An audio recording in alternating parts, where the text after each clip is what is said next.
Yes, it's paragraph 113 of the framework. Yes. Yeah, I think that covers our point. Yes. Again, as we've already suggested in modifications, we'll scrutinise them again in the future with the current version of the framework, but there may be a little revision if we get to that point. So. Yeah. Okay, so. Yep. Policy 34 then, transport schemes and mitigation. Obviously, we've got the question there. I think there's a couple of points I'd like some clarification on this. Firstly, what's the likelihood of the reinstatement of the Northampton to Market Harbour railway line happening within the planned period? And in terms of transport choice, which is obviously referred to in the policy, what idea of the council got of the likely scale of future use that the railway line would have, and then how would that add to transport choice in the area? Okay, so we know that the reopening of the line to Market Harbour is part of a strategic business case being worked on by Network Rail at the moment, involving England's economic heartland as well as part of wider East Midlands connectivity work, which I think also involves the relevant body from Midlands Connect, I think it is as well. So it would clearly, as you said, as we've said, widen transport choice. I think it raises sort of strategic opportunities in terms of any development opportunities that are spatially well related to the line. You could foresee that there were wider strategic benefits in linking together towns in the East Midlands with Northampton and Milton Keynes as well.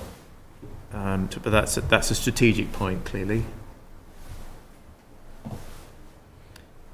So it's something that we know is being worked on.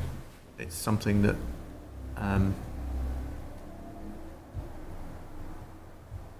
certainly that Northampton Borough Council supported. So in terms of that business case, where is that at the moment? Because again, it goes back to the first question I had. How likely is it to happen in the planned period? Because it might need to be, or the policy might need to be framed in a different way if it's not going to happen within the planned period. So that's where I'm going with it. My understanding is that it's strategic outline business case stage at the moment, but I don't know in terms of actual milestones, in terms of time frames and so on.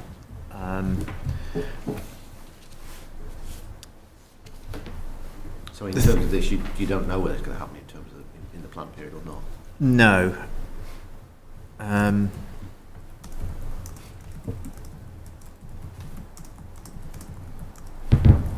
So therefore, does the policy need to be amended in order to take account of that? I'm just going to have a look at the...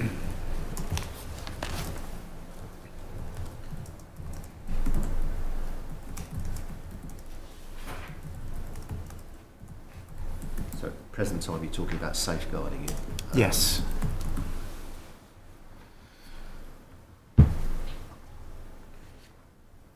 Move on to my other points then. We talked about widening transport choice and wider strategic benefits. What sort of, if you like, demand studies have been done to show that that people want to travel between Northampton and Market Harbour? Has Market Harbour got another station that links into other networks? Market Harbour's on the West Coast Main Line. Right. So there's... by providing that link, you could potentially provide links, better links to the due north of Northampton in terms of links to Leicester, Derby, Nottingham, and so on. And also that axis for travel in the country is currently only really, in terms of travel times, that the travelling by road is considerably quicker than travelling by rail at the moment. So this would give you opportunities that were competitive in terms of journey times by a more sustainable mode of transport.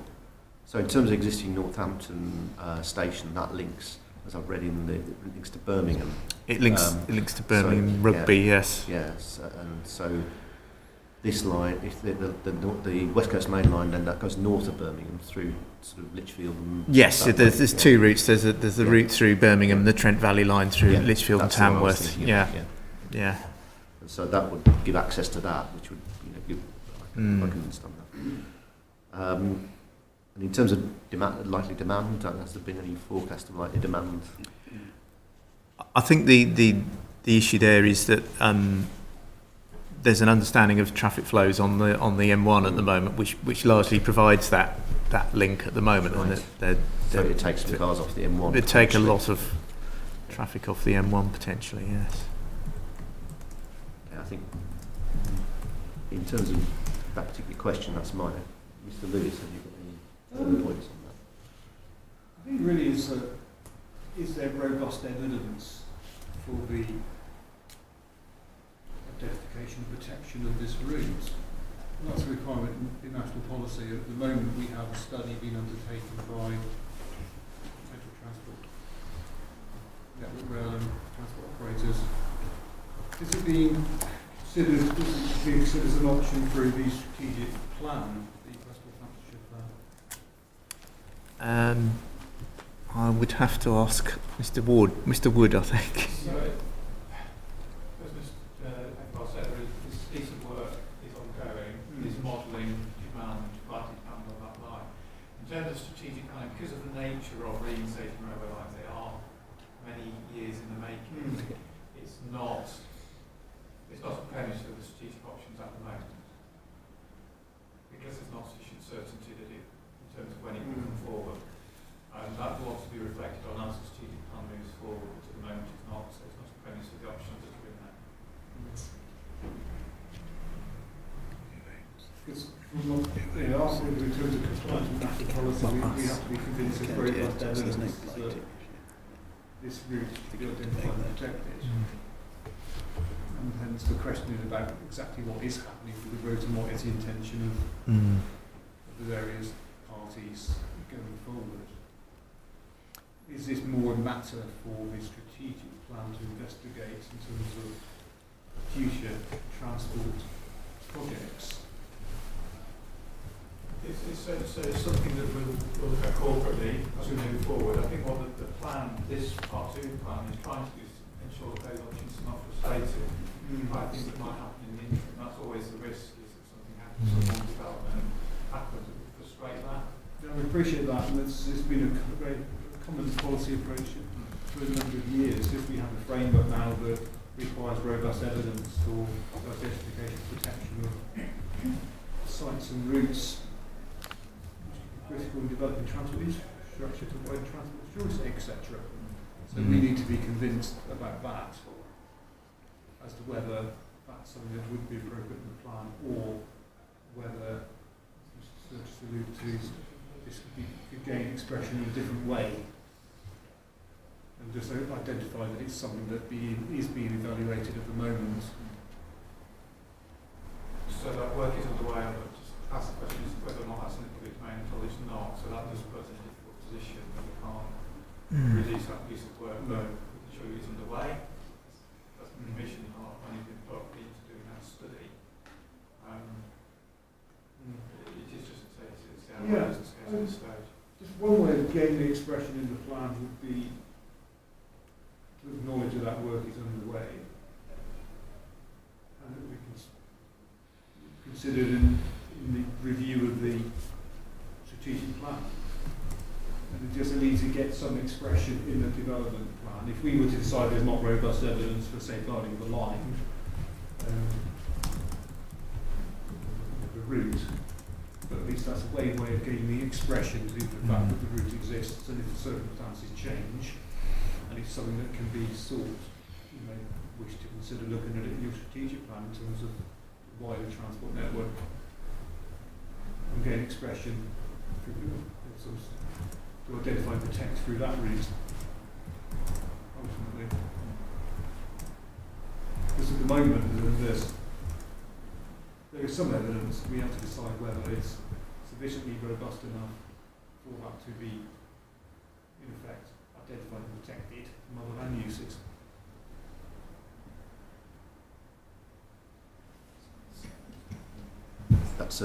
That discussion certainly helps me in those questions. The other question we got, which was related to some of the representations that we've had, and could a reopened railway line along that route, could that still achieve a net gain in biodiversity? Pass you on to... We've had some representations to say, throwing that into doubt. Well, we are suggesting a main modification, MMOD 26, that would help ensure that the route keeps its role as green infrastructure. In terms of biodiversity net gain, development comes forward would need to provide B&G in line with policy 29B. Whoever was bringing the line forward, Network Rail, we would work with them and ensure that was achieved. So I think it's set out in national policy, and it would be part of our local plan policy, and most probably eventually strategic plan policy, that would be covered off. Thanks. And then going on to the next one, we've got what is the justification for the net zero emission target for 2030? What we want to know is what the basis for that is, and what sort of evidence that you've got that it could be achieved. So why have you chosen that target? I suppose is the question. Okay.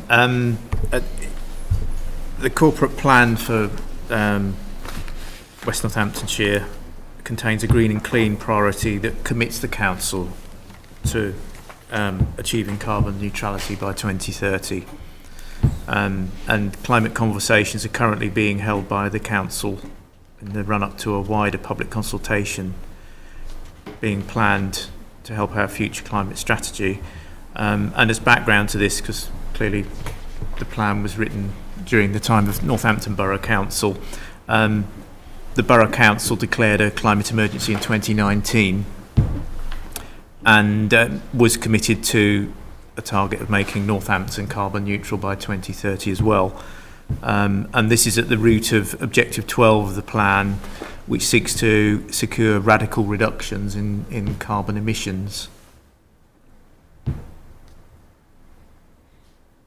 So is that attached to an action plan that, as mentioned earlier, got milestones in it, and where you need to be by a certain date in order to achieve that by 2030?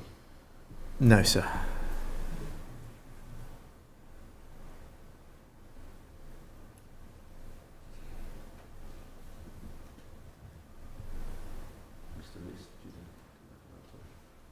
I think it's just back to the point we made before about relying on documents that aren't part of the development plan. And really, what are you trying to achieve in terms of that, in terms of land use planning in that final part of the policy? Is the issue actually about reducing emissions? If that's the case, that's what we need to reflect. The last paragraph, policy 34, was intended to ensure that schemes that come forward would take into account the mitigation measures that are included in the low emission strategy. For example, cycling hubs, development of ultra-low emission hubs and corridors, and so on. So to address the same problem that we've had with all Yeah, the so other our references. difficulty Yeah, is table 10 of the strategy, Yeah. isn't it, in the plan? yeah, And it could include things that are actually not consistent with national policy. yeah, And so we couldn't find that policy consistent with national policy if it potentially contained something that wasn't. yeah. So we had initially proposed a modification 26A, which removes the last paragraph of policy 34 and added to paragraph 11.19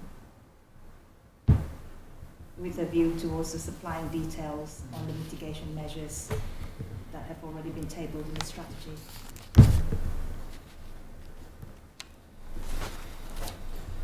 So I think what we would say is that in terms of the reference there to that other policy, the low emission strategy, Yeah.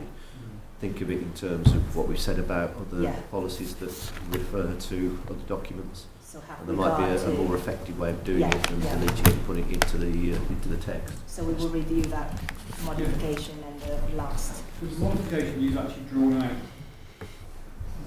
what the mitigations could be. Yeah, So just remove the reference to the strategy and offset mitigation should provide measures which, such as, yeah, and just to set those out. okay, we can do that. Ms Green, this was one of the policies that the HBF were interested in. Obviously, you've heard the debate. Can I get your comments on what you've heard and what the HBS position is on this policy? Yes, I think so, yes. I did list policy 34 in the list at the beginning of the session, but really we haven't made any specific comments on policy 34. What it was the cross-referencing to policy 34 in policy 32, which we now dealt with under, it's been dealt with under main modification 23B.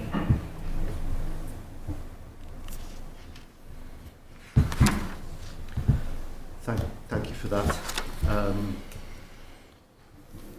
Moving on then now to policy 35, parking standards. I'm afraid we're probably going to have the same issue here in the policymaker's reference to the parking standards SPD, which is not part of the development plan.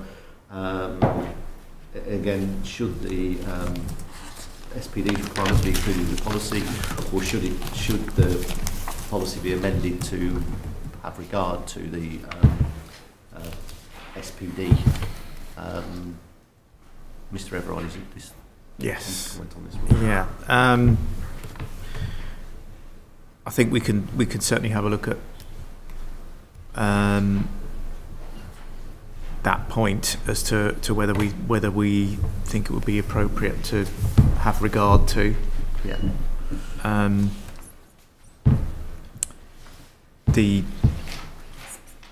obviously concerned not to have a policy that's overlong, so that might be the one of the possible answers to it.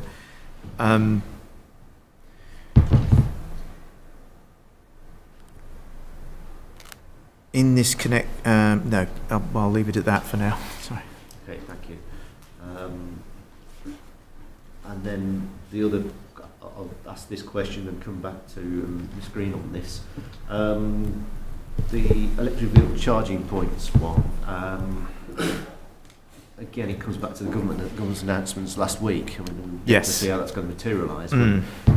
In terms of the government's announcement last week, how does this affect the policy, especially the point regarding electric vehicle charging points? Okay, so yeah, we what we're actually proposing as a council is a main modification to the plan, which would amend policy 32 rather than this policy, to refer to the need to make provision for electric vehicle charging points in line with standards set out in a new Appendix I to the plan. And the standards that we would set out in Appendix I would be those that the government plans to take forward in the building regulations later this year. On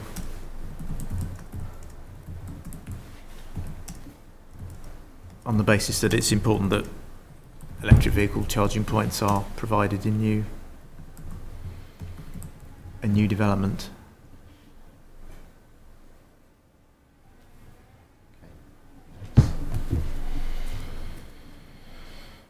Miss Green, can I get your comments on this policy 35?